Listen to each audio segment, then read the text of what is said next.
3 अप्रैल को बीजापुर में नक्सलियों और सीआरपीएफ पुलिस और एसटीएफ के जवानों के बीच हुई मुठभेड़ के बाद एक जवान को नक्सलियों ने बंधक बना लिया था। करीब 6 दिन के बाद जवान राकेश्वर सिंह मनहार को नक्सलियों ने पद्मश्री धर्मपाल सैनी को सौंपा। इस पूरी घटना की अंदरूनी कहानी क्या थी, ये बात धर्मपाल सैनी ने खुद बताई, जिसमें उन्होंने ये भी बताया कि नक्सलियों ने जवान को छोड़ने के लिए कोई शर्त नहीं रखी थी। सिर्फ एक बात कही थी कि जवान अपने घर पहुंचे तो उसकी तस्वीर चाहिए। नक्सली हमले के बाद से जवान को छुड़ाने की पूरी कहानी बताते हुए पद्मश्री धर्मपाल सैनी ने बताया कि उनको 6 अप्रैल की शाम पुलिस प्रशासन का फोन आया और उन्हें जवान को छुड़ाने के लिए मध्यस्थता के रूप में कार्य करने की बात कही। इसमें उन्होंने तुरंत हां कह दिया। शाम 6 बजे धर्मपाल सैनी गोंडवाना समाज के अध्यक्ष सहित एक महिला सदस्य को लेकर जगदलपुर से बीजापुर जिले के लिए निकले। रात करीब 12 बजे तर्रेम थाने पहुंचे, वहां रात बिताई। अगले दिन बीजापुर के पत्रकारों के साथ नक्सलियों की जन अदालत के लिए निकले। 20 गांव के लोगों की जन अदालत की स्थिति, जन अदालत का आंखों देखा हाल बताते हुए धर्मपाल सैनी ने बताया कि जन अदालत में 13 साल से लेकर 28 साल तक के युवा ही थे। साथ ही आसपास के 20 गांव के लोगों को जन अदालत में बुलवाया गया। सभी लोगों के सामने महिला नक्सली कमांडर ने जवान को छोड़ने के लिए राय मांगी, जिसमें 1-2 लोगों को छोड़कर सभी ने मंजूरी दी। इसके बाद गांव वासियों की उपस्थिति में ही जवान को हमें सौंपा गया। नक्सलियों के बीच पहुंचने के बाद पद्मश्री धर्मपाल सैनी ने कहा कि नक्सलियों को जवान को छोड़ने की बातचीत में उन्होंने किसी प्रकार की कोई शर्त नहीं रखी। बस उनका कहना था कि जब जवान अपने घर पहुंचे तो उन्हें उस समय की एक फोटो चाहिए। इसके अलावा उन्होंने कहा, हम जवान को सकुशल छोड़ रहे हैं, लेकिन सरकार को नक्सली मामलों में सालों से जेल में बंद आदिवासियों को छोड़ने पर भी विचार करना चाहिए। करीब 3 घंटे नक्सलियों के बीच जन अदालत में रहने के बाद धर्मपाल सैनी बीजापुर जिले के पत्रकारों के साथ जवान को तर्रेम थाने लेकर आए। वहां से बासागुड़ा बेस कैंप में जवान को सौंपा गया। पत्रकार ही धर्मपाल सैनी को उस स्थान तक लेकर पहुंचे जहां जन अदालत लगाई गई। भीड़ भरे उस इलाके में केवल 2 पहिया वाहन ही चलते हैं। फिर भी 91 वर्षीय धर्मपाल सैनी परेशानी झेलते हुए मीडिया कर्मियों के साथ गए। मुझे 5 तारीख को पुलिस प्रशासन की ओर से एक कॉल आया और पूछा गया कि आपको वार्ता में सम्मिलित करना चाहते हैं, आप इसके लिए क्या सोचते हैं। तो मुझे सामान्यतः मैंने पूछा कि वार्ता का क्या विषय रहेगा और किन लोगों से वार्ता करना पड़ेगी। तो मुझे अगले दिन फिर बताया गया कि तब तक मैं अखबार पढ़ चुका था और मेरे सामने ये समस्या आ गई थी कि जो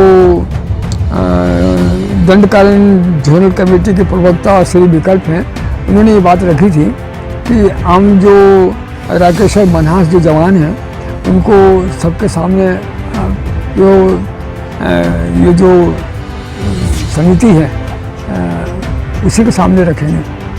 तो मैं समझ गया, मैंने अपनी स्वीकृति प्रदान कर दी और 7 तारीख को हम लोग यहाँ से रवाना हुए 5:30 बजे रात को और करीब 12:30 बजे हम लोग बीजापुर से बासागुड़ा से तर्रेम पहुँचे। तर्रेम में हम लोगों ने रात्रि विश्राम किया और सवेरे जो पत्रकार लोग वहाँ आना जाना करके माहौल बनाने का काम कर रहे थे, उनके साथ में हम लोग घूमते घूमते जीरा गांव से जूनागुड़ा में जो उनके लोग थे, उन्होंने भी रास्ते में मार्गदर्शन के लिए हमारे साथ हो लिए।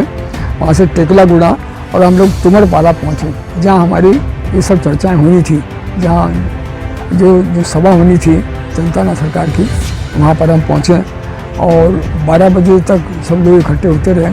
वहाँ हम लोगों ने भोजन किया। भोजन के बाद में एक हमारे में से जो 4 लोग थे हम लोग, एक मैं था, मेरे साथ में जरूर करके हमारे कार्यकर्ता भाई रहे हैं, वो उनको साथ में लिया था। और दूसरे थे तेलामी गुरुजी जो गोंडवाना समाज के अध्यक्ष हैं, तो वो और गोंडवाना समाज के उपाध्यक्ष हैं सुखमती हपका, वो सवेरे वहाँ पहुँचे और सवेरे हम लोगों का वहाँ से 4 लोग और 7 पत्रकार वहाँ से निकले। तो उन लोगों में से पहले ग्रुप को उन्होंने वहाँ पर बातचीत के लिए बुलाया, जिसमें सुखमती हपका जी और तेलामी जी थे। तब उसके पहले हम लोग अपना चर्चा विनिमय कर चुके थे कि हम सब समाज सेवी लोग हैं और हमारा काम मध्यस्थता करना है। ये मध्यस्थता समिति के सदस्य लोग हैं हम लोग, और दूसरे किसी के लिए हम अधिकृत नहीं है। तो और आपस में हम लोगों ने चर्चा जो की थी, उस ग्रुप ने, मेरे को लगता है तेलामी जी ने बहुत अच्छी तरह से व्यवस्था करी। तो दूसरे ग्रुप को हमको बुलाने के बजाय उन लोगों सेम वहीं पर स्थान पर आ गए और वहाँ पर कार्रवाई शुरू हुई। जो उनकी कमांडर थी उन्होंने वहाँ अपनी बातें रखी और गौंडी भी रखी। इसलिए बाद में मुझे बताया गया कि उनकी प्रमुख मांगे थी ये कि जो जवान है इसको उनके घर पहुँचाया जाए और उनके परिवार के साथ में हम एक फ़ोटो देखना चाहते हैं। और ये समिति का काम रहेगा कि वो समिति इनको शासन को सौंप दे। बीजापुर पत्रकार लगातार कर रहे थे नक्सलियों से संपर्क। बीजापुर के पत्रकार साथी रंजन दास, गणेश मिश्रा, चेतन, युकेश चंद्राकर, मुकेश चंद्राकर ने बताया कि जवान की लोकेशन मिलने के बाद लगातार वे नक्सलियों के संपर्क में थे। उन्हें सूचनाएं मिल रही थी। सभी पत्रकार साथियों ने जवान को छुड़ाने का फैसला लिया और वो भी बिना सोचे जंगल की तरफ बढ़ गए। 7 अप्रैल को उन्हें तर्रेम के आगे एक गांव में रुकने को कहा। अगले दिन उस गांव से करीब 8 किलोमीटर अंदर बुलाया गया, जहां जवान को रिहा किया गया। इससे पहले भी बनाया है बंधक। पत्रकारों ने कहा कि यह पहली दफा नहीं कि नक्सलियों ने किसी जवान को बंधक बनाया हो। इससे पूर्व भी कई ऐसी वारदातें हो चुकी है जिसमें स्थानीय पत्रकारों ने मध्यस्थता की या स्वयं जाकर जवानों को छुड़ाया। बस्तर के पत्रकार शांति के पक्षधर है और वो नहीं चाहते किसी प्रकार का नुकसान फोर्स के जवानों या आम नागरिकों को हो। लिहाजा वो हर बार हर वक्त लोगों की मदद के लिए तत्पर रहते हैं।